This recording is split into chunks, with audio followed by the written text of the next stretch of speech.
Welcome to this classroom supplementary video on assemblies in Inventor.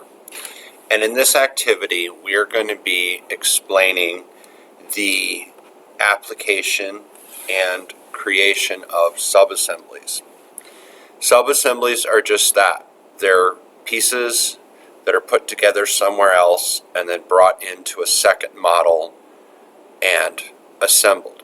And in this activity, we're going to be working with the T9 Automoblocks truck, which is what you see before you.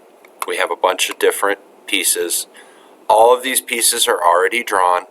They're provided for you because the purpose of this is to create not just an assembly model, but an actual subassembly. And what we'll be doing is be creating actually 4 subassemblies. And in each one, the process will be pretty much the same. We have subassembly 1, which says it's the T9 bed, which is this piece shown here by my cursor. 2 axles, which are these small green pieces. And one block socket, which is this piece here. Second subassembly will be the front, which is this section here. Another pair of axles, there and there. And then a 2-block socket, which is a little bit different part, which you can't see in detail, but it's actually right here. The third section is the passenger section, which is the middle, this piece here. A 1-block socket, which 1 block, if you were to zoom in on this, and I'll show you when we go into the Inventor model, how that appears, and then a 2-block. And literally, if you look at them, you can see why they're called 1 and 2 blocks. So, and then the fourth, and this is how I'll know if you watched the video, is the tire and wheel will be a subassembly also. So, to get started, very first thing we're going to do is we're going to come in to our assignment in Canvas, which for those of you who weren't watching, we will go to assignments. And remember, all the assignments are listed by their number. So I come down. 7.4, we're working with assembly strategies. Click on that. And you'll notice there hasn't been a point value assigned yet. I do apologize. That will come. And basically, our resources here. This video, there's one video already posted. There'll be a second one showing up shortly. This is the first part of the assignment, but here are the Automoblocks part files. And when I click on that, here are all the files which you need to download, and you actually do need every single file. So I won't go through the process of downloading.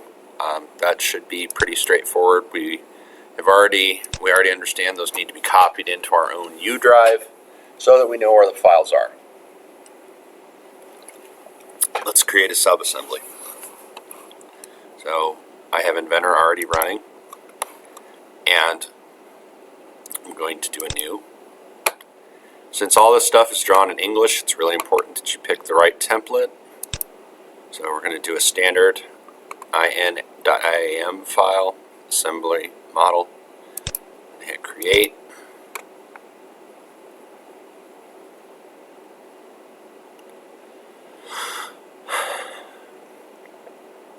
Okay, so as soon as this loads, okay, very first thing I'm going to do is I'm going to save my file.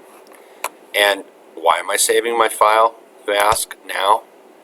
Well, just in case something happens. So I've already got a folder here. I need to rename it. 7.4 T9 truck.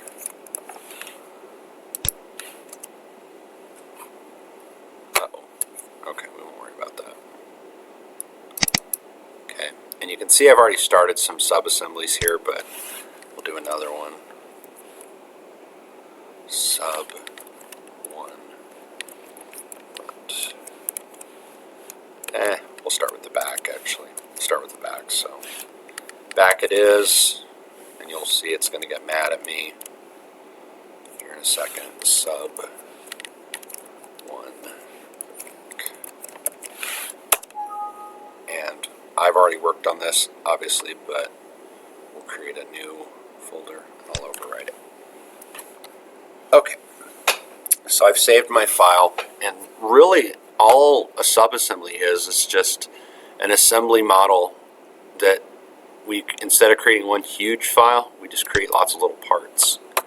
So I'm going to do just that. I'm going to go get my parts. And you can see I'm working in my U drive just as you are. So according to my assignment, which is over here, my first subassembly is the T9 bed, 2 T9 axles, and one block socket. So that's what I'm going to create a model of. So all the things are labeled. Bed. Okay. Now, I want to show you something. And this is just good drawing convention. But you can see when I'm getting ready to draw this, that the nose of the car is, or the nose of the truck bed is facing down. And I'm of the belief, make it easier for you, and you should always draw something in their natural state anyway. So I want to actually rotate that so it's sitting in the right orientation. To do that, right click. That I want to rotate around the x-axis. This is one of the 6 degrees of freedom. So I'm going to rotate it. Now it's upside down. Rotate it again. Rotate it again. And now you'll see when I click this, so I'm left clicking, the way that it's placed is the same as you see it right here. Just a tip, makes your life easier later on. Okay, first piece is in. We need to ground this. So I've left clicked.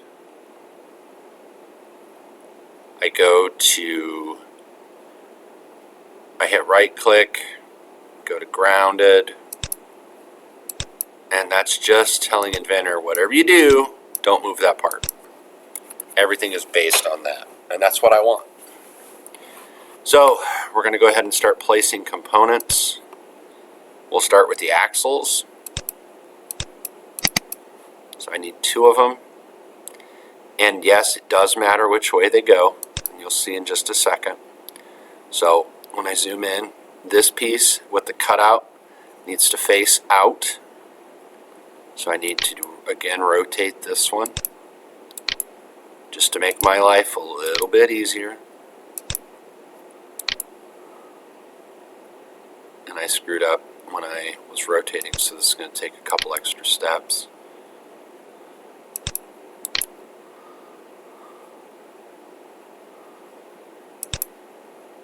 There you go. If you don't fat finger the keyboard, it works better. Okay. So what I need to do now is I need to place this edge against, and I'm not going to zoom on that side, but it goes in against that hole. So whenever we're working with something that's circular, we use the constraint function, insert. We've worked with this before, but we'll come here to the 4th one. Insert. We want it to go in the hole. I'm going to select that edge, because that's what I'm going to constrain to. Zoom around, come in, select the hole, and now it's placed where I want it to be. I'm going to repeat the process on the other one. So I'm selecting that inboard edge. Zoom in, insert, and I hit apply.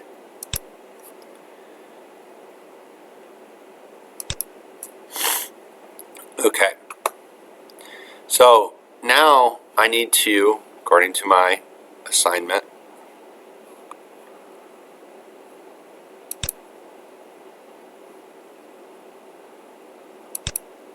I need a 1 block socket.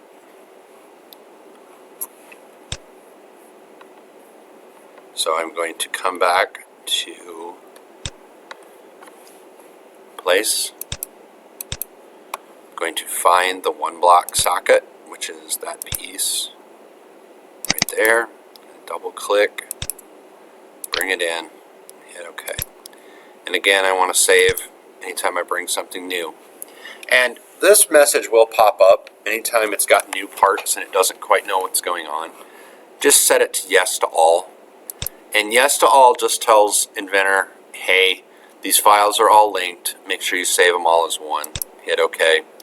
Sometimes this will pop up when parts are drawn in older versions of Inventor. They have to be updated. Again, just hit OK.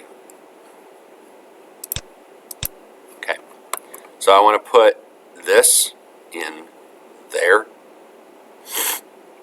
And what I don't know is how deep that actually sets. I'm not sure that that sets flush. I don't have the car, so I'm going to make the assumption that it sits against this back edge. So to do this, I'm going to have to do this in a couple steps. But I'm going to do a constraint. And the very first constraint I'm going to do is a mate, where I mate that surface to that surface, so the back. And then I'm just going to do a second mate.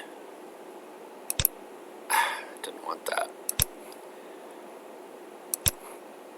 I want to zoom in so I can select that edge to that edge. Apply. Now this last one might be a bit tricky for you to see, but it actually did what it was supposed to. It looks like that edge to that. There we go. So I just selected that, moved it up, and now that piece is inserted as it's supposed to be. So that is your first subassembly, part 1. So I'm saving it. Make sure I do yes to all. It'll probably pop up the flag of saying new part. Migrate, yes. Give it a minute to think. And you will go ahead now and complete this part. We'll come back in a couple moments and I'll show you how to do part number 2. Stay tuned.